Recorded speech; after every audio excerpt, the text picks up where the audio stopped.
ఈ లక్షణాల్లో ఏది ఒకటి నాలో కనపడిన పొరపాటు చచ్చిరావద్దు. మీరు మీ ఆత్మీయ జీవితాన్ని పనంగా పెట్టాల్సిన పని లేదు. పరలోకం మిస్ అవ్వకూడదు. రోషం కలిగి బతకండి అంతే. అంటే ఒక బోధకుడు బోధ సరిగ్గా ఉంటే వాడు రక్షించబడతాడు, తన బోధ విన్నవారిని రక్షించుకుంటాడు. ఒక బోధకుడు అబద్ధ బోధ చేస్తే ఆడు పోతాడు, వాడితో ఉన్న జనం కూడా పోతారు. కనుక అబద్ధ బోధలు విన్నా, అబద్ధ బోధలో ఉన్నా ఆ బోధలు చేసేవారికి మాత్రమే లాసు కాదు, ఆ బోధలు విన్నవారు కూడా తీవ్రంగా నష్టపోతారు. 2వ అధ్యాయం 1, 2, 3 వచనాలు చదువుగా విందాం. మరియు అబద్ధ ప్రవక్తలు ప్రజలలో ఉండిరి, అటువలనే మీలోను అబద్ధ బోధకులుందురు. వీరు తమ్మును కొనిన ప్రభువును కూడా విసర్జించుచు తమకు తామే శీఘ్రముగా నాశనము కలుగు చేసుకొనుచు నాశనకరమగు భిన్నాభిప్రాయములను రహస్యముగా బోధించుదురు. మరియు అనేకులు వారి పోకిరి చేష్టలను అనుసరించి నడుతురు. వీరిని బట్టి సత్య మార్గము దూషింపబడును. వారు అధిక లోభులై కల్పనా వాక్యములు చెప్పుచు మీ వలన లాభము సంపాదించుకొందురు. వారికి పూర్వము నుండి విధింపబడిన తీర్పు ఆలస్యము చేయదు. వారి నాశనము కునికి నిద్రపోదు. ప్రియులారా, మనము అపోస్తలుడైన పేతురు యొక్క పత్రికలను ధ్యానం చేస్తూ ఉన్నాం. 1వ అధ్యాయం చివరి వచనం వరకు. గత ఆదివారం ధ్యానం, నా ముఖం చూసుకోండి, ఇంకేం చూస్తారు తెరా, ఇక అయిపోయింది కోటం. చూస్తూ వినండి ప్రియులారా. ఈ వాక్యంలో రాయబడింది ఏంటంటే చాలా భయంకరమైన 2 మాటలు. వారి తీర్పు ఆలస్యం అవ్వదు, వారి నాశనం కునికి నిద్రపోదు. ఎంత కఠినమైన హెచ్చరిక వచ్చింది చూసారా.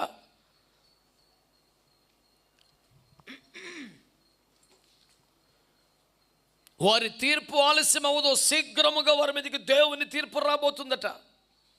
వారి నాశనము కునికి నిద్రపోదు. ఒక భయంకరమైన తీర్పు, ఉగ్రత, శిక్ష కొంతమంది మీదకి రాబోతుంది. ఎవరి మీదకి నాశనం, ఎవరి మీదకి ఉగ్రత అని చూస్తే అబద్ధ బోధకుల విషయమై ఆ మాట చెప్పబడింది. మరి ఈ పత్రిక ఎవరికి రాశాడు? అబద్ధ బోధకులు టార్గెట్ రాశాడా? విశ్వాసులకి, తన సంఘబిడ్డలకు రాసుకున్నాడు. మరి అబద్ధ బోధకుల మీద శిక్ష వస్తే వీళ్ళకెందుకు రాయాలా? వీళ్ళకేం సంబంధం లేదు.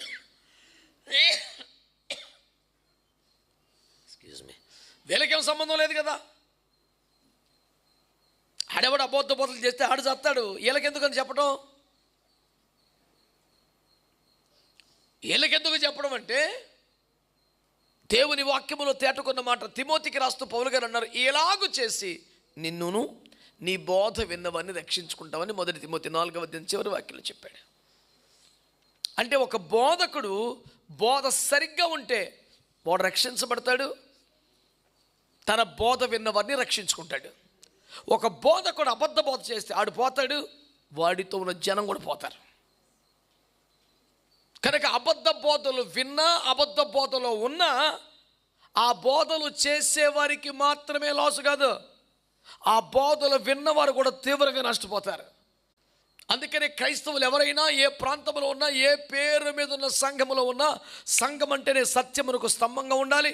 వాక్యం అంటేనే వాక్య సారాంశమైన సత్యము ప్రకటించాలి. అబద్ధ బోధ కానీ అబద్ధ బోధకులు కానీ ఉంటే ఇమ్మీడియట్గా అందులోంచి బయటపడాలి. వాళ్ళన్న మార్చాలి, లేదా నువ్వన్న మారిపోవాలి. దీనికి ఆప్షన్ ఏమి ఉండదు. ఇంకా దేవుని వాక్యం చెబుతుంది, ఒక బోధకుడు వాక్యానుసారమైన బోధ చేస్తే తాను రక్షించబడతాడు, తనతో ఉన్న సంఘాన్ని రక్షించుకుంటాడు. అబద్ధ బోధలు చేస్తే వాడు పోతాడు, సంఘాన్ని నాశనం చేసేస్తాడు. అందుకనే మీరు ఏ సంఘములో ఉన్నారో, పాటలు బాగున్నాయి, ఆత్మీయంగా ఉందని చర్చికి రానవసరం లేదు. యూట్యూబ్లో కొన్ని షార్ట్స్లో ఆదరణ కలిగింది, మాకు రాకర్లేదు. చెప్పబడుతున్న బోధని నకసిక పర్యంతరం పరీక్షించండి, వాక్యాలన్నీ పరిశోధన చేయండి. ఇది సత్యముగా ఉంది, వాక్యానుసారంగా ఉందనుకుంటేనే రండి, లేకపోతే మీరు కూడా ప్రమాదంలో పడతారు. ఇది ఎవరికైనా వర్తించే వాక్యం.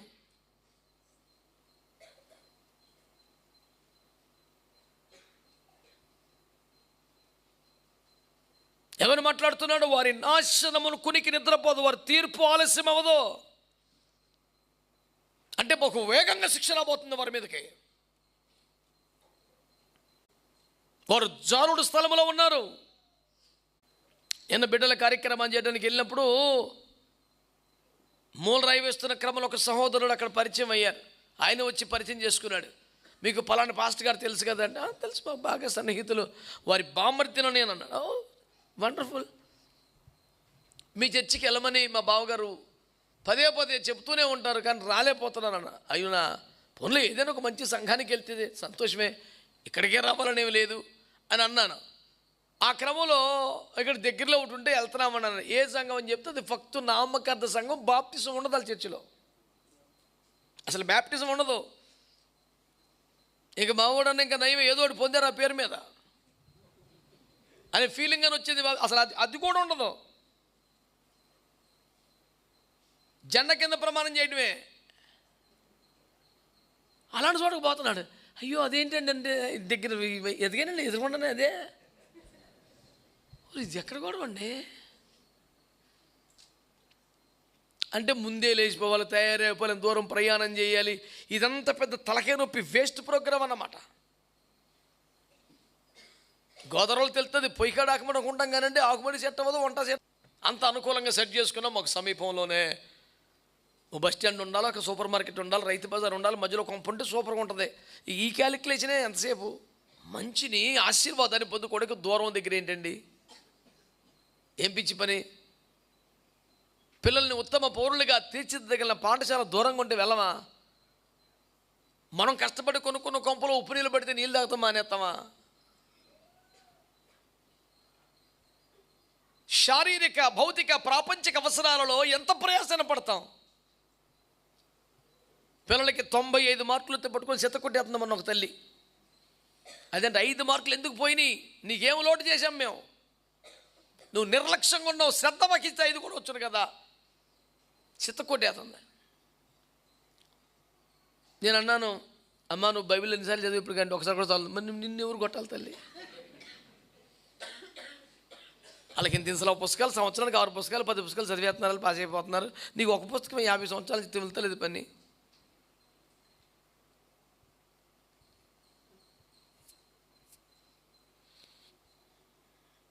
అంటే ఆధ్యాత్మిక విషయాలు చాలా చిన్న విషయాలు. ఏదో వారాంతానికి ఎలాగో మటన్కి వెళ్ళాలి, చికెన్కి వెళ్ళాలి, చేపలకి వెళ్ళాలి, కానీ గంట ముందు బయలుదేరి రేపు చూసుకుని వస్తా బిజీ కింద తెచ్చేసుకుంటూ ప్రశాంతంగా ఉంటుంది వేనం. ఒక దెబ్బకి 2-3 పిట్టలు. ఇది సబ్జెక్ట్ ఆదివారం అంటే.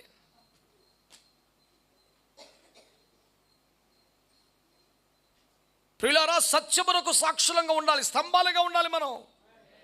యేసుప్రభు వారు పిలాతు సమక్షంలో తన మరణ ఘడియలలో సిలువకు అప్పగించే వేళ ఏం చెప్పారు? సత్యమును గురించి సాక్ష్యమిచ్చుటకు పుట్టితిని, ఇందు నిమిత్తమే లోకమునకు వచ్చితిని, సత్య సంబంధి అయిన ప్రతి వాడు నా మాట వింటాడని. ఆయన వచ్చాడు కరెక్టే, ఎవడు వినేది? సత్య సంబంధులు వింటారు. ఈ దుర్బోధ సంబంధ అబద్ధ సంబంధికులకి ఎక్కదది. ఆర్ఆర్కే మూర్తి గారి భాషలో చెప్పాలంటే, ఈ చివరి కాలంలో జనులు హిత్తపోతను సహింపక దురద చెవులు గనవారే అనే వాక్యం ఉంది కదా. దాన్ని ఆయన తైన శైలిలో మహానుభావుడు, తెలుగులో తిరుగులేని పండితుడు కదా. ఆయన అంటాడు, తమ చెవులను గోకేవారు కావాలి, ప్రసంగీకులని అందుకే అంటారు, ఆడ చెవులు గీకుతుంటాడు అన్నాడు. ఈ చెవులు గీకటం ఏంటంటే అడికి దురద. మరి గీకటం అంటే ఏంటి? అబద్ధ బోధ. సత్యబోధ చెప్తే ఎట్లా ఉంటుంది? పొడిచినట్టుగా ఉంటుంది, గుండెల్లో గుచ్చినట్టు ఉంటుంది, నచ్చదు. మోరసాపుకి వచ్చిన దూడను గోకినట్టుగా ఇన్ని గోకుతుండాలి కూర్చొని. అప్పుడు అబ్బా చాలా మరి అనిపించిందండి. ఎందుకు అనిపించదు? అబద్ధ బోధకి సత్యబోధకి తేడా ఏంటంటే తల్ల కిందలు తప్ప. Very simple. తినుదినం నిత్యముగా సత్యబోధ, మీరు సావనే సావరు అబద్ధ బోధ. దీనికి పెద్ద తలకిందులు తపస్సు చేయాలి. ప్రభు చేసినట్టు చర్చించుకోక్కర్లేదు. ఇది సింపుల్ సూత్రం. చచ్చిపోతావు అనేది ఏంటి? సత్యబోధ.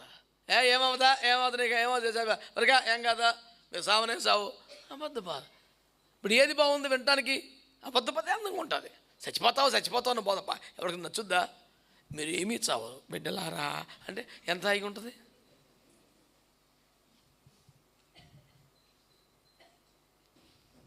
నాకు ఏది కంఫర్ట్గా ఉంటుందో అది కావాలి. మనం ఏది ఎక్స్పెక్ట్ చేసుకుని కొంపలో వస్తాం బయలుదేరా. ఆడికి నయమని గడికి నీకు తేడా ఏముంది? ఇంకా అతను లేచి బయటకు వచ్చునో నూనె రాచునో చెయ్యి ఆడించును అనుకున్నాడు. ఆడు ఏం ఆడించలేదని కోపం వచ్చేసింది అడిగి. నువ్వు ఎక్స్పెక్ట్ చేయాల్సింది ఏంటి? స్వస్థత. కానీ ఆ స్వస్థపరచవలసిన క్రమం కూడా నువ్వే ఎక్స్పెక్ట్ చేస్తావు. మరీ అంత స్మార్ట్ పేషెంట్గా ఉండొద్దు.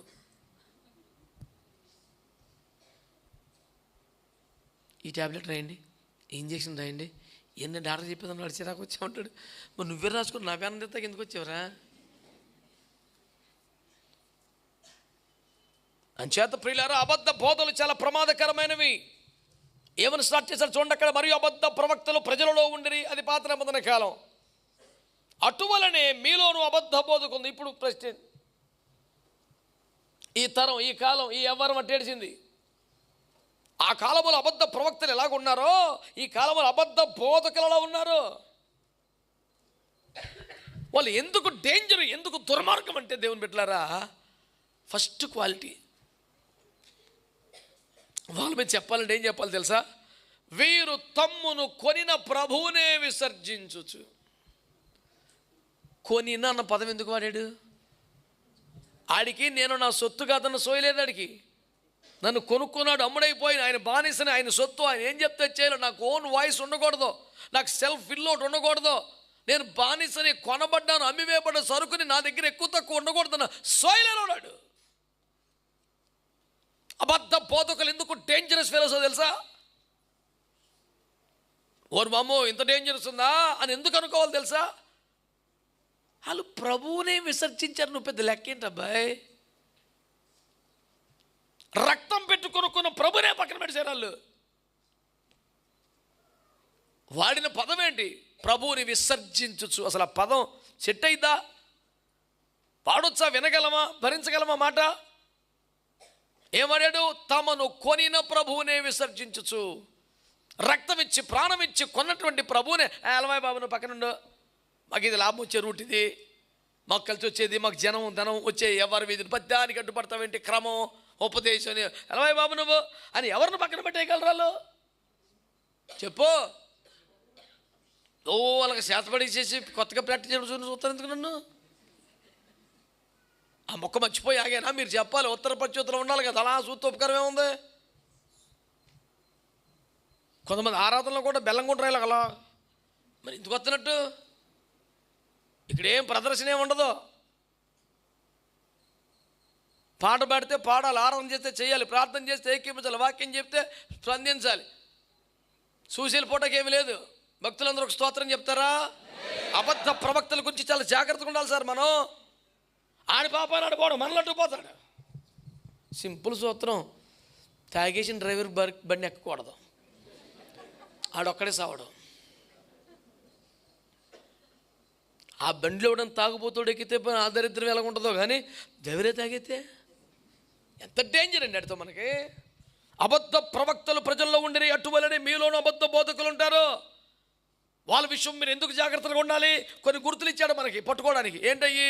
వారు ప్రభువుని విసర్జించేశారంట. వాళ్ళు ప్రభువునే పక్కన పెట్టాక మనం లెక్కేముందండి? మనము మన ఆత్మీయ ప్రయోజనాలు, మన రాకడ సిద్ధపరచడం, మన పెళ్లికు మనం తయారు చేయడం, ఇంత టెన్షనానికి ఏముండదు. ప్రభువునే పక్కన పెట్టేసాడు.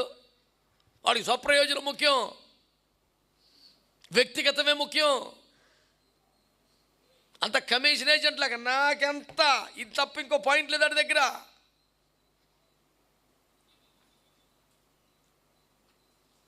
అపోస్తలుడైన పేతురు గారు సంఘాన్ని జాగృతం చేస్తున్నాడు. చూసుకుంటారు బాబు, ఎవడో ఇలాంటి దొరపడతాడేమో, మాకు పరిచయం అండి, మాకు ఇంటి దగ్గరండి, కొంచెం అందుబాటులో ఉందండి, వచ్చినప్పుడు పలకరింతలు ఉంటారండి. ఇవన్నీ పులకింతలకి పరలోకం ఎవరికి రాదు, నరకం తప్పదు. సత్యవాక్యం కొరకు నాకు ఆకలి మనకు ఉండాలి. అబద్ధ బోధల పట్ల ఒక రోషం మనకు ఉండాలి. రాజీ పడిపోవడం వల్ల కుదురుతుంది. ఇంకో విచిత్రమైన క్వాలిటీ వాళ్ళ దగ్గర ఉందండి, నాశనకరమైన భిన్నాభిప్రాయములను అనండి. అంటే వాడు బహిరంగంగా చెప్పే ప్రసంగాలు వేరు, పర్సనల్గా కలిసినప్పుడు కొన్ని మాటలు మాడతాడండి. సైతాన్ గడు ఏజెంటాడు, చాలా జాగ్రత్తగా అన్ని స్టేజ్ మీద చెప్పడు, కొన్ని పర్సనల్గా మాట్లాడతాడు. ఉదాహరణ చెప్తాను నేను. బైబిల్ గ్రంథంలో సంఖ్యాకాండంలో ఒక మహాప్రవక్త కనపడతాడు.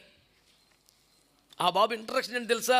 ఇది కన్నులు తెరిచిన వాని దేవోక్తి, నేను మహోన్నతిని దర్శనం పొందాను, ఆయన్ని కల్లార చూశాను కనుక నా మాట మీరు వినాలి అంటే జనం అయ్యి బాబోయ్ దేవదర్శనం కలిగినోడు మాట వినపోతే ఎలాగా, అయ్యి బాబోయ్ జనం లైన్ కట్టేశారు. ఆయన రేంజ్ ఎంత అంటే ఆ దేశపు రాజుగారి ఇంటి ముందుకు వచ్చి బతిమాలుతాడు, ఆఫర్ల మీద ఆఫర్లు పెడుతున్నాడు. నువ్వు నా మాట వింటే నీకు ఎంత కావాలో అంత సంపద ఇచ్చేస్తానని ఒక దేశపు రాజుగారు ఎంటబడుతున్నాడు. కారణం ఆయన నోటితో దీవిస్తే దీవినే, శపిస్తే శాపమే అన్నంత నమ్మకం ప్రజల్లో ఉంది. ఆ రేంజ్ ఉన్నవాడు. కొండల మీద ఏం చెప్పాడు? బహిరంగ ఏం చెప్పాడు? నువ్వు బలిపీఠాలు కట్టు, బలి అర్పణ చేద్దాం. అది ముందే చెప్తున్నాను రోయ్, దేవుడు నా నోట ఏమి పలికిస్తాడో అది చెప్తాను. నువ్వు డబ్బులు ఇచ్చావని నీ మాట చెప్పలేను.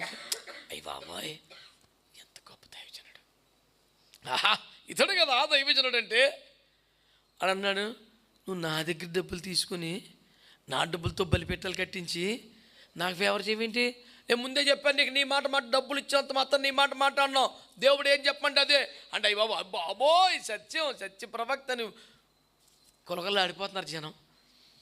ఈ 7 డబ్బులు తగలిచ్చేసిన తర్వాత లాస్ట్లో చెప్తున్నాడు, రే ఇట్రా, ఇది బహిరంగ చెప్పట్లే, పర్సనల్గా.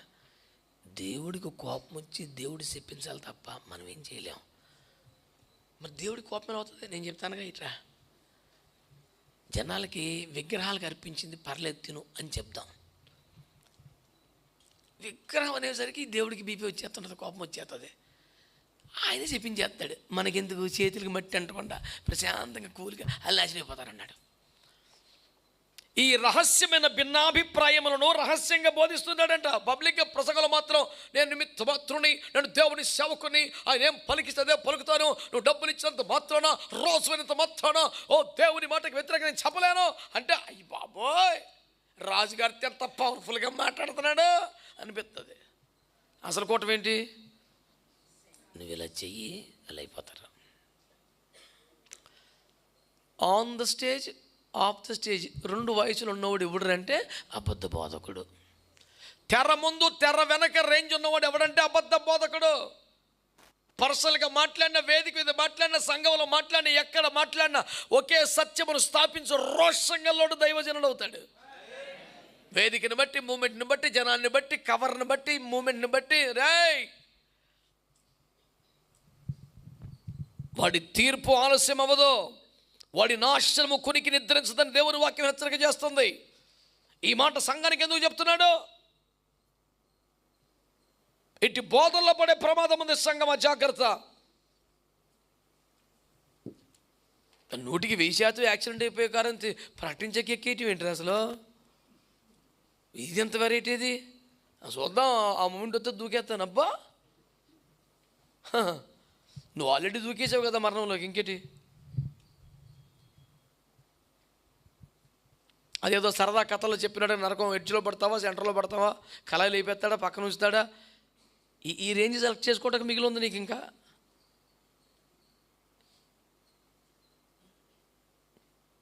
మానవుడిలో నీతిని, భయభక్తులను పెంపొందించుటకు కవుల చమత్కారంతో చేసిన వ్యవహారములతో ఆగిపోవద్దు. ఇది జీవము కలిగిన దేవుని వాక్యం అనే స్పృహ కలిగి పరిశుద్ధ గ్రంథాన్ని నువ్వు ధ్యానించి సత్యమునకు స్తంభముగా ఉండవలసిన సంఘములో నువ్వు ఒక కీలకమైన భాగం. నీవు ఒక సంఘంలో నువ్వు కీలకమైన భాగం. నువ్వు లేని సంఘం ఏంటి? రక్తం పెట్టి కొనుక్కున్నాను నిన్ను, నువ్వు విలువైన సొత్తు.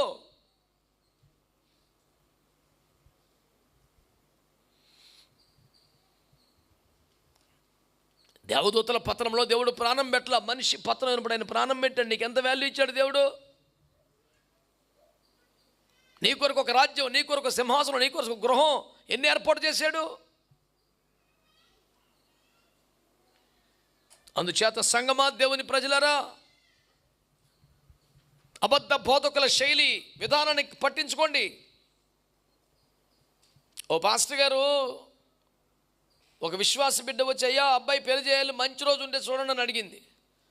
అదేంటి తల్లి, మన కీడు మన దోషమంతా శిలువలో ప్రభు తీసేశారు కదా, ప్రభు యొక్క నామములు మనకంతా మంచే, నీకు ఆ భయం లేదు నాన్న అని చెప్పాలి కదా. మంచిగా చూడమంటావా? నలగమును చూస్తానని వాక్యాల క్యాలెండర్ వెనకాల పంచాంగ క్యాలెండర్ దాచి ఉంచాడు. అది తీశాడు. తీసి 16వ తారీఖు బాగుంది, మంచి రోజే, పర్లేదు, ఏకాదశి కూడా దాటిపోతే చేసేయమంటావా అన్నాడు. మంచి రోజు అయితే చేసాను. మంచి రోజే, నేను చెప్తాను కదా, నేను తిరగలేదు నీకు అన్నాడు. నేను ఆ పక్కనే ఉన్నాను. నేను అన్నాను 16 కన్నా 17 బాగుంటుందేమో చూడపోయారు అన్నాను. అబ్బాబా నువ్వు ఇక్కడే ఉన్నావా అన్నాడు.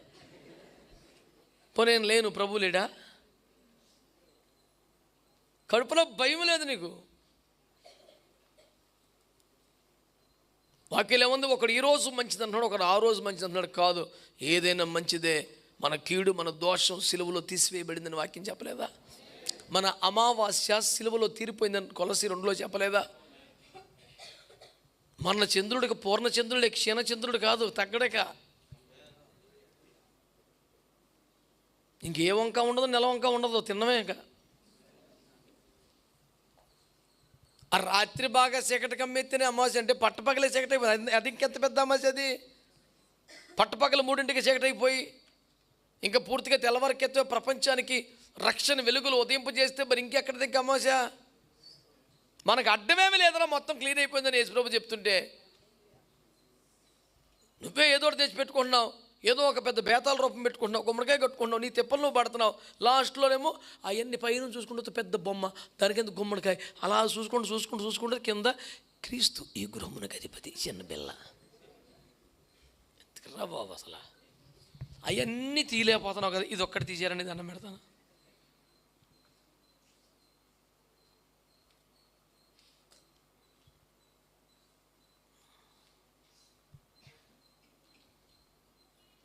వీళ్ళందరూ కూడా మళ్ళీ ఏంటంటే సంకలో బైబిల్ పెట్టుకుని తిరుగుతాడు. వీడు వచ్చిన మంది వదిలేయచ్చు కదరా.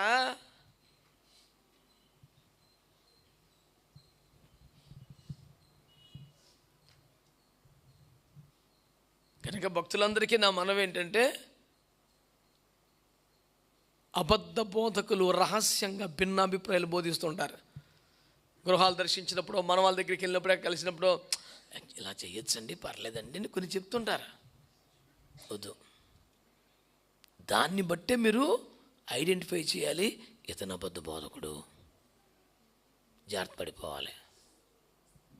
మా నాన్నగారు అనేవారు, सबको హలో बोलने की ज़रूरत नहीं बेटा, कई लोगों को హలో बोलने से चलो बोलो అనేవాడు. హలో అనగానే అందరికి హలో అనక్కర్లేదు. ఒక అబద్ధ బోధకుడు వస్తాడు, దుష్టుడు వస్తాడు, సైతాన్ కూడా సొంత ఏజెంట్ వస్తాడు, బైబిల్ చేతిలో పెట్టుకొని దొంగ మాటలు చెప్తాడు. హలో అంటే మరి హలో అనక్కర్లేదంట, చలో అనాలంట. सबको హలో बोलने की ज़रूरत नहीं, सब लोगों को చలో బోలో. తప్పది అది. ఎలా హలో ఉన్నప్పుడు చెల్లి ఎలాగుంటాం, సంస్కారం అది, నమస్కారం మొత్తం పోతాయి. వాళ్ళు ఏం చేస్తారటండి, ఏమండి, నాశనకరముకు భిన్నాభిప్రాయం రహస్యముగా బోధిస్తున్నారట. ఏమండి, నేను చెప్పే పాయింట్ గుర్తుపెట్టుకో. ఒకటి, వారు ప్రభువునే విసర్జించేశారు, తమను కొన్న ప్రభువునే విసర్జించేశారు వాళ్ళు.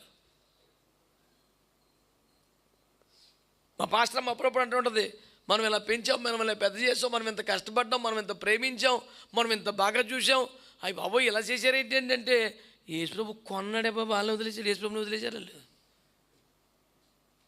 యేసుప్రభు త్యాగంతో పోలిస్తే నువ్వు నేను చేసింది ఏపాటి? మనుషుల రకం అంతే కది. ప్రభువుని విసర్జించడం. 2, రహస్యముగా భిన్నాభిప్రాయాలు బోధించడం. 3, చాలా చికాగ్గా, సిల్లీగా, చీప్గా, దరిద్రంగా ఉంది. వాళ్ళు బోధకులు అనండి. వాళ్ళ దగ్గర ఇంకో క్వాలిటీ తెలుసా, చదవటాకేసి ఇబ్బందిగా ఉంది, వారికి పోకిరి చేష్టలు ఉన్నాయంట. పోకిరి చేష్టలు ఉంటాం కాదు, అనేకులు వీరి పోకిరి చేష్టలను అనుసరించచ్చు వీళ్ళు బ్యాచ్ మండిపోను. ఇంత వాక్యాన్ని అనుసరించాలి, ఏదైనా మంచి ఆదర్శవంత లక్షణం ఉంటే అనుసరి. పోకిరి చేష్టలు అనుభవించడం ఏంట్రా? మా పాషగారు పేకాడతారండి, అందుకని మేము కూడా ఆడుకున్నాం. మా పాషగారు కిల్లి వేస్తాను, నేను కూడా వేస్తాను. ఇంటి అద్దె ఇద్దరం ఎక్కడ తగలబడ్డారు రా బాబు వీళ్ళందరూనే. ఇలా ఉంటే అలాంటి భాష వాడొచ్చా? నా మీద కలబడిపోతావు. మరి నువ్వు అవి చెయ్యొచ్చేట్రా? ఎన్నో సన్మానించేయాలి ఇప్పుడు మేము. చూడండి, వీడికి వాడి పర్సనల్ లైఫ్ మనకెందుకు సార్, వచ్చిన దరిద్రం అది కాదురా. వీడి పోకిరి చేష్టలు కొంతమంది ఏం చేస్తున్నారంట, ఓరి నాయన, తాచెడ్డ కోతి వనవెల్లా చెరిపిన వ్యవహారం కదా. మొత్తం వీడికి ఒక బ్యాచ్, ఈయన ఫాలో అయిపోవటం, ఇటు చేసేం పోకిరేసాలన్నీ.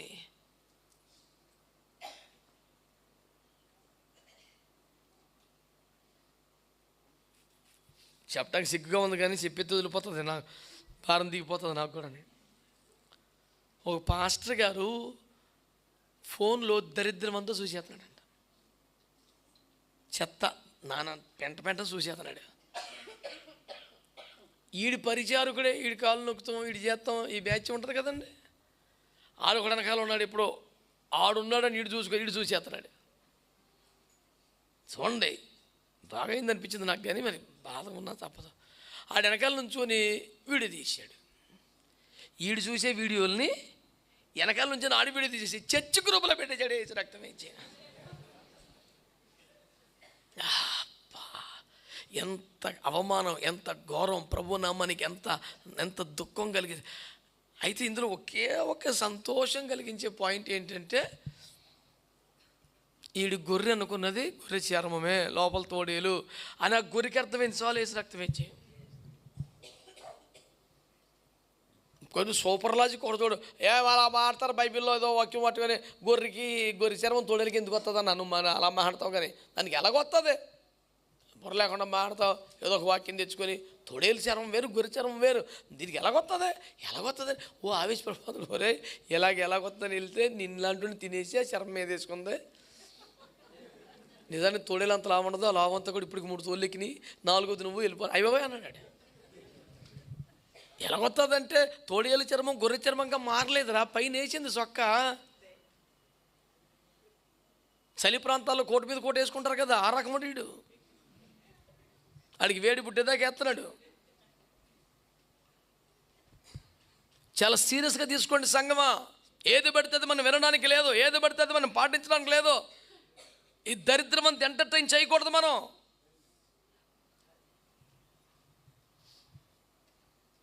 మరి పోదుకడు అవటం ఏంటి, పోకిరి చేస్తలేదు. నాకు అసలు మ్యాచ్ అవుతలేదు అసలు. పోనీ అబ్బతో బోధ చెప్పాడు, సత్యం తొలగిపోయాడు, ఈ బోధ బాగా అనుకుని ఎవడో చెప్తే లొంగిపోయాడు, మోసపోయాడు అనుకుంటే అది లెక్క వేరు. ఎన్ని రకాలు, పరలోక తల్లి బోధ అంటే ఒకడో. యేసుప్రభువే నన్ను పంపించాడు, ఇప్పుడు నేను మరలా వస్తున్నాను కదా, అది నన్నే పంపించాడు అంటే ఇటు అవతార పురుషుడు లెక్క. ఇప్పుడు ఇన్ని రకాలు ఉన్నాయి సార్ ఈ దుర్మార్గాలు. సరే, ఆ బోధలో వాడికి ఏదో తగిలింది, వాడికి ఏదో అర్థమవుతుంది, అపార్థం చేసుకోవడం సరిగ్గా అర్థం అవ్వలేదు, లేకపోతే ట్రాప్లో పడ్డాడు అనుకుంటే మనం బోధకుడు పోయింది పోకిరి చేస్తలేంట్రా అంటే ఈ పోకిరోడు ఈ బోధను ప్రొఫెషన్గా ఎంచుకున్నాడు అనమాట. అది లెక్క. అది బోధకుడు ఉంటే ఈ దరిద్రం ఎందుకు ఉంటుంది అసలు? సేవకుడు కాదు, ఇదేదో బాగుందని త్వరపడ్డాడు వీడు. ఒక 3 గొర్రెలను చంపి ఆ తోలు కప్పుకొని వచ్చేసాడు లైన్లోకి. చాలా జాగ్రత్తగా ఉండాలి. ప్రభు హెచ్చరిక చేస్తున్నాడు ఈ పూట. లైట్ తీసుకోవద్దని మనం చేస్తాం ప్రియులారా. పూర్వం అబద్ధ ప్రవక్తలు ఉండిరి, ఇప్పుడు మీలో అబద్ధ బోధకులు ఉంటారు. జాగ్రత్త. వారి నాశనం ఆలస్యం చేయదు, వారి తీర్పు కునికి నిద్ర పడదు. జాగ్రత్త, వచ్చేస్తుంది ప్రమాదం, అందులో మీరుండకూడదు అని హెచ్చరిక చేస్తూ ప్రభు చెప్తున్న వాళ్ళ లక్షణాలు మనం ఐడెంటిఫై చేయడానికి చెప్తున్నాడు. వారు ఏం చేస్తారు? ప్రభువుని విసర్జించారు, ప్రభువే లేకలేదు వాళ్ళకి. 2, నాశనకరమైన భిన్నాభిప్రాయాలు రహస్యంగా బోధిస్తారు. 2 వయసులు ఉంటాయి వాళ్ళకి. 3 స్టేజీ మీద ఉంటుంది అడావిడి తప్పండి. తర్వాత పర్సనల్ లైఫ్ని చూస్తే ఎన్ని పోగిరేసాలు ఉంటాయి. వాడు ఎంటర్టైన్, మీరు వాడు పాలు పొందే, వాడి సరదాలు, వాడి గొడవ, చాలా యాసాలు ఉంటాయి. అందుకనే ఆ మధ్య నేను ఒక ప్రసంగం చేశాను. దేవుడు నాకు ఇచ్చినటువంటి ఒక ప్రత్యక్షతను బట్టి అక్కడ ఆస్ట్రేలియాలో లైవ్ టెలికాస్ట్ కూడా చేసాం, సంఘంలో మన ఛానల్లో కూడా పెట్టాం. మంద కాపురుల గుడారములకు వెళ్ళండి. మీరు వినే ఉంటారు ఆ ప్రసంగాన్ని. అక్కడ అందులో దేవుడు చెప్పాడు, అమ్మ నేను ఎక్కడ ఈ ఎండ ఎలా తప్పించుకోవాలా, మధ్యాకాశానికి ఎలా వెళ్ళాలా, నేను ఏం చేయాలి ప్రభు అని గోల పెడితే నీ కొత్తగా ప్రత్యక్షత ఉండదమ్మా. మంద కాపురుల గుడాల దగ్గరికి వెళ్ళి చూడు. కాపురులారా, విశ్వాసులు మీ ఇంటికి ఆహ్వానించండి, రానివ్వండి, ఉండనివ్వండి మీతో పాటు. రోషం తక్కువ బతకూడదు క్రైస్తవుడు. క్వాలిటీ మెయింటైన్ చేయాలా. ఎవడో వచ్చి చెప్పేదాకా నీకు సోయి లేకుండా పడిపోయింది క్రైస్తవ్యంలో. సేవకుడు ఉంటే పోకిరి మాటలేంటండి, పనికి మళ్ళీ పనులు.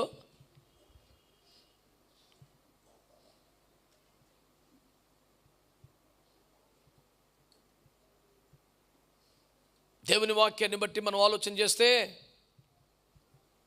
పబ్లిక్ లైఫ్, ప్రైవేట్ లైఫ్ ఇలా 100 ఎవరు ఉండకూడదు. సేవకుడిగా తగదు. ఒంటరిగా ఉన్న, జనంలో ఉన్న దేవుని కొరకే ఉండాలి. చూసి అసహించుకునే సపరేట్ లైఫ్ ఒకటి చోటుకి ఎవరు ఉండకూడదు. ఈ విషయాన్ని చాలా సీరియస్గా తీసుకోమని అందరినీ కోరుతున్నాను నేను. వీళ్ళు చేసే పనికి మళ్ళీ చేష్టలు బట్టి ఏంటండి, వీరిని బట్టి సత్య మార్గము దూషింపబడుచున్నది. ఇంత దారుణమైన కామెంట్స్ వినాల్సి వస్తుంది, ఇంత ఘాటైన విమర్శలు భరించాల్సి వస్తుంది. కారణం ఏంటి? విమర్శకులు మనం ఏమనలేం. మన బంగారం వల్ల తగలబడింది కదా, తయారు చేసి ఏమంటాం? ఇంకా వీరిని బట్టి సత్య మార్గము దూషింపబడుతోంది, దేవునికి అవమానం కలుగుతుంది. అసలు ఈ మార్గమే తప్పని బోధించే పరిస్థితి వచ్చింది. ఇంకా ఎవరు వెండి తెలుసా అండి? వారు అధిక లోభులై అనండి. లోబు అంటే పిచ్చినారు. టు ద పవర్ ఆఫ్ పిచ్చినారు ఈజ్ కూడా లోబు. పిచ్చినారన్న పదం వాడు బాబు అనమాటాడు.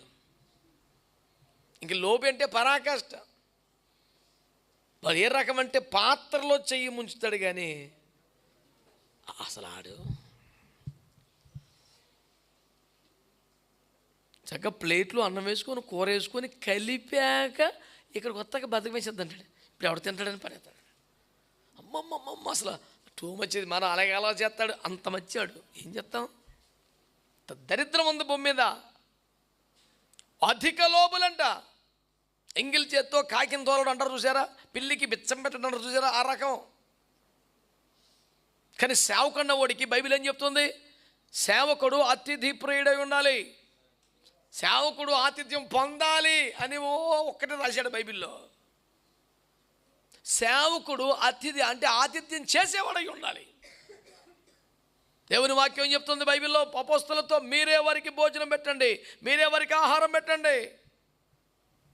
అలాగెలా పంపించేస్తారా? అడవిలో పడిపోతారు వాళ్ళు, ఉపాసకోటాలు అయిపోయినాయి అనేటువంటి. ఈ అడవిలో ఎక్కడ పెడతామండి? 400 రూపాయలు తెచ్చినా సరిపోవు. ఎందుకు వచ్చింది? ప్రార్థన చేసి పంపించాయి. వాళ్ళు బాధలు పడతారు. వాళ్ళు బాధలు పట్టకెళ్ళలేదు. పేటానం పెట్టి పంపించు. నువ్వు ఎక్కడ పెడతామండి? లేనిపోయిన రిస్కుల మీద వాక్యం చెప్పడం మనం బాధ్యత. వాక్యం చెప్పాం, వెళ్ళిపోమనండి. దాంట్లో ఎక్కడ పడిపోకుండా ప్రార్థన చేసి పంపించాయి. ఎదవేస లేకుండా అన్నం పెట్టి 100 days పదా కనసంతర్పణ ఏంటంటే సిస్టమ్ రా బాబు. అది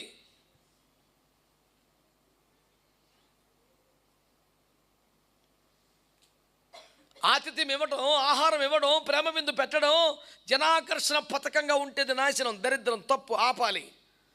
కానీ వాక్యం కొరకు, ఉపదేశం కొరకు, ఆత్మీయత కొరకు, అన్నపానములు లెక్క చేయక వైరాగ్యంతో వస్తున్న భక్తులు ఉంటే పస్తు పంపడం కరెక్ట్ కాదు. దాని గురించే కదా నీ మందిరములో ఆహారం ఉన్నట్లు. మందిరంలో ఆహారం ఎందుకు ఉండాలి? వస్తారు ఎక్కడెక్కడి నుంచో, వారికి వాక్యం కావాలి, ఆకలితో ఉంటారు, బాధతో ఉంటారు, శ్రమతో ఉంటారు. ఒక దిన మందిరంలో ఉండాల్సిన పరిస్థితులకు ఉంటుంది. బయట బోర్డు పెట్టాయి, ఇక్కడ ఎవరికి అన్నం పెట్టబడదో, ఎవరి క్యారేజీలు తెచ్చుకోవడం వాళ్ళను. ఇంకో నెక్స్ట్ వాక్యం నీరు కూడా ఇవ్వబడదు, బట్టలు తెచ్చుకోమని పెడతాడు. దుర్మార్గుడు ఇంకాడు. అధిక లోబులు సేవక లక్షణం కాదు. అది దాతృత్వంగా ఉండాలి సేవకుడు, ధారాళంగా ఉండాలి సేవకుడు. అని ఒక పేద వెదురాలు తింటాం మనిషి, కొడుకు పెడతాం మనిషి, పాస్కర్కి పెడితే తెగ చెప్పేసి ప్రపంచం నీ సంగతి ఇట్రా.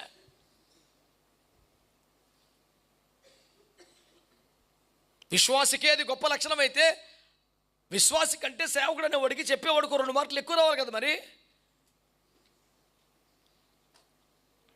35 మార్కులు వచ్చేసి కొట్టుకొచ్చేసిన టీచరు 95 మార్కులు వాడికి టీచ్ చేయాలి. ఇప్పుడు ఓ పాయింట్ చెప్తుండే ఆడే బాగా చెప్తున్నాడు, ఇంకా మాస్టర్ అది కాదని. అదేమ్మా అర్థమైందా, రా చేసుకో, నువ్వు చేసుకో.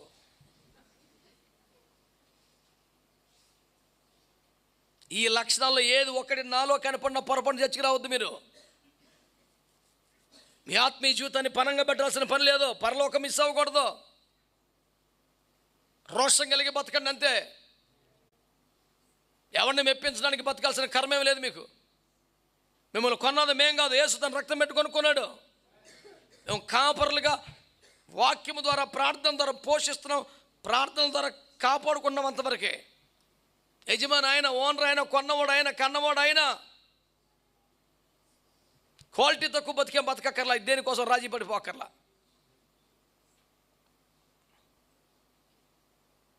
బోయజు పొలానికి వస్తే బోయజు అన్నాడు, సర్వశక్తుని రెక్కల కింద సురక్షితంగా వచ్చావు. ఆ నిశ్చిత కలిగితే ఉండలే తక్కర్లేదు అసలు అక్షరం కూడా. ఎవరిని మెప్పించడానికి, ఎవరిని బతికించడానికి బతకాలి మనం ఈ భూమి మీద? ప్రభు కోసం బతకాలి, రాకడ కోసం సిద్ధపడాలి. ఇంకో పాయింట్ ఏమి లేదు మనకి ఇక్కడ.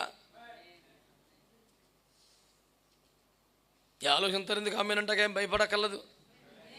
అధిక లాభమును సంపాదించుకుంటున్నారు దేనివల్ల? లోబులు. ఈ లోబులు ఏం చేస్తున్నారని తెలుసండి? కల్పనా కథలు చెప్తారంటండి. ఒక్క వాక్యం చదువుతాం, స్టోరీ చెప్పేతమే. ఒక్క వాక్యం చదువుతాం, కథ చెప్పేతమే. ఓసారి ఏమైందంటే కథ. నేను అమెరికా వెళ్ళినప్పుడు కథ, మొన్న ఒకసారి కథ. మరీ బొత్తిగా కథ చెప్తే కిక్కివ్వదని ఒక రెఫరెన్స్ అవుతాడు దానికి అనుకూలంగా. పిల్లరా, మనం చూసినట్లయితే ఏం చూడాలా? ఆ స్టోరీ. ఇక్కడ చూపించే ప్రత్యక్షత ఏముంది? స్టోరీయే కదా. కల్పనా కథలు ప్రజలకు కూడా అసలు ఎంత హాయిగా ఉంటుందంటే ఆ దురత్యమును గోకినట్టుగా ఉంటుందంట. సంగీకులు కదా, అలా గోకెత్తంటే హాయిగా కొంచెం ఇటు కరెక్ట్ అదే హాయిగా ఉంది ప్యాను. ఎంత అసహ్యమనే. ఇది వాక్యం కాదు కదా, ఇది స్వాభిప్రాయం కదా, ఇది దేవోక్తి కాదు కదా, ఇది లేఖనము కాదు కదా. చదివే అడిగితే కొంపలో ఆ క్వాలిటీ ఎడుతుంది. దరిద్రాన్ని క్యాలెండర్ దగ్గర తారీఖుల మీద ఏలు పెడతాం.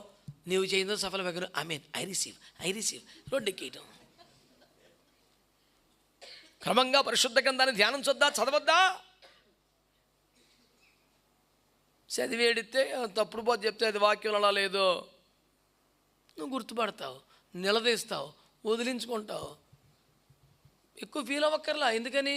వాడు ప్రభుని విసర్జించాడు, నువ్వు అని విసర్జించిన పెద్ద పెద్ద లెక్కే ఉంది. నెత్తినెట్టుకునే కర్మే ఉంది. దేవుడికి స్తోత్రం కలుగునుగా. హల్లెలూయా. ఏమండి, వాళ్ళు ఏంటి కల్పనా కథలు చెప్పి ఇన్ని వేషాలు ఎత్తాడికి ఏమవుతుంది తెలుసా? అది ఫైనల్ పాయింట్. అధిక లాభమును సంపాదించుకుంటున్నారంట.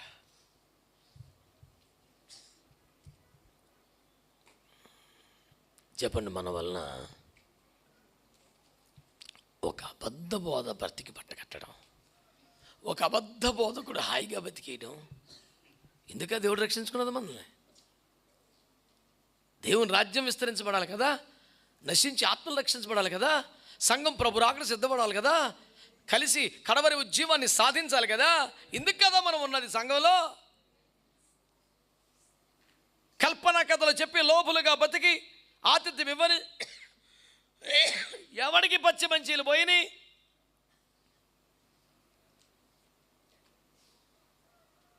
ఇప్పుడు ఆన్లైన్లో ఉపవాసుకోవటం పెట్టాడు ఒకడు. ఆన్లైన్లో మీ ఇంటికాడ మీరు ఉపవాసం ఉండండి, మీరు జాయిన్ అవ్వండి, ఆశీర్వాదాలు వచ్చేస్తాయి ఫోన్లోంచి అన్నాడు. సరే, ఏదైనా ఫోన్ ఎట్టి ఛార్జింగ్ ఇటు కూర్చున్నా ఒక్కొక్కడు అందులోంచి వచ్చేస్తాయి.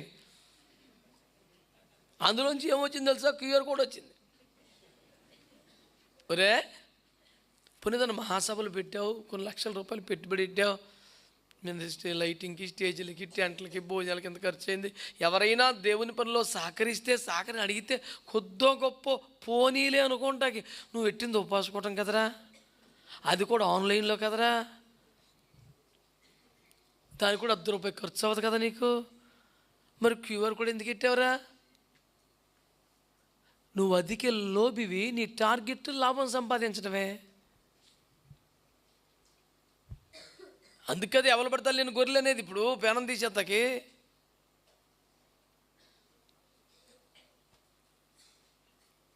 దేవుని బిడ్డలారా, ఈ వాక్యాలు జాగ్రత్తగా ఆలస్యం చేస్తారా? వారికి తీర్పు ఆలస్యం అవ్వదు, వారి నాశనము కునికి నిద్రపోదు. వచ్చి పడిపోద్ది మహాప్రపాతం వల్లేని వాక్యం తెలియజేస్తుంది. వారితో ఉండేటే పోదామా, బయటపడదామా? మీరు ఆలోచించుకోండి, పరిశీలించండి. ఎవరినైనా మమ్మల్ని అయినా ఏమాత్రం తేడా కనబడి చిచ్చని విసర్జించేయండి. ఆలోచించొద్దు అసలు. ఏమో రహస్య జీవితం ఏముంది? అంతా ఓపెన్గానే ఉందిగా. చూడు, దగ్గరగా ఉండు, పరిశీలన చేయి. ప్రపంచంలో ఏ మూల కూర్చొని వాక్యం వినడం వల్లైనా మీ సంఘాలని, సేవకులని మీరు పరిశీలించండి, తప్పేమీ కాదు. ఈ కడవరి కాలంలో ప్రభు అబద్ధ బోధకులు మీలో ఉందరు. గత కాలంలో అబద్ధ ప్రవక్తలు ఎలా ఉన్నారో ఇప్పుడు అబద్ధ బోధకులు ఉంటారు మీలో. వారు చేరుకునే గమ్యానికి మిమ్మల్ని చేరుస్తారు. వాళ్ళ గమ్యం ఏమిటి? నాశనము, తీర్పు. అందులో పడిపోతారు మీరు. క్రీస్తును నమ్ముకోవటం వల్ల తీర్పును దాటి ఉన్నారు. ఈ అబద్ధ బోధలను వెంబడించడం వల్ల మళ్ళీ తీర్పులో పడి ఉన్నారు. ఎందు నిమిత్తం క్రీస్తు చనిపోయాడో ఆ ప్రయోజనం మీకు లేదు. నాశనమే, ప్రమాదమే. అందుచేత బాగా ఆలోచించి పరిశీలించి ప్రభువునే విసర్జించిన వారిని, రహస్యముగా భిన్నాభిప్రాయములు బోధించే వారిని, పోకిరి చేష్టలు కలిగిన వారిని, అధిక లోబులను, కల్పన కథలు చెప్పేవారిని, ఇన్ని చేసి తాము మాత్రం లాభాలు గడించేవారిని విసర్జించిన ఎడల మీరు క్షేమంగా ఉంటారు. ఆలోచించండి, ఆచరించండి. దేవుడు అబద్ధ బోధల దుష్ట ప్రభావంలో పడి నాశనం కలగకుండా అందరినీ కాపాడునుగాక.